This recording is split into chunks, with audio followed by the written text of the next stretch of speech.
मु माछ को भाजिकी नहीं अदा रसुण पेस्ट पियाज को फ्राए करा एबे हमें टमाटो को काटी नबा अदा रसुण पेस्ट को ऐड कर देछि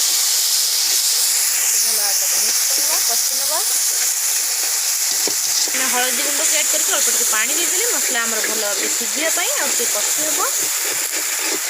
हे आम ये टमाटो को ऐड कर देछि भल भाव एमती खुशुणी जाकी जाकी मिसई नबा टमाटो को आमर आम बॉइल करके रखी आपन चाहिए काटिकी ना प्यूरी करके एमती नहीं पारे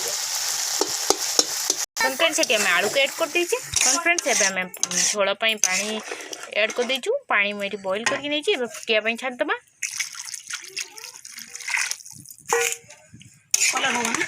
आमर फुटी गला झोल ये माछ को ऐड कर देछु माछ पकड़ा बेले मो कैमेरा ऑफ था से देखे पारे एबे फुटिया छाड़ दबा देख फ्रेंड्स ये आम रही माछ झोल प्रस्तुत हो जाए आमर माछ तो रेडी हो गला आम गोटे पात्र को काढ़ी नबा देख फ्रेंड्स ये आम रेडी हो गला रही माछ झोल एमती थे प्रस्तुत कर खातु केमती लगे निश्चय कमेंट करूँ रही फ्रेंड्स लाइक करूँ सब्सक्राइब करूँ बाय बाय नमस्ते।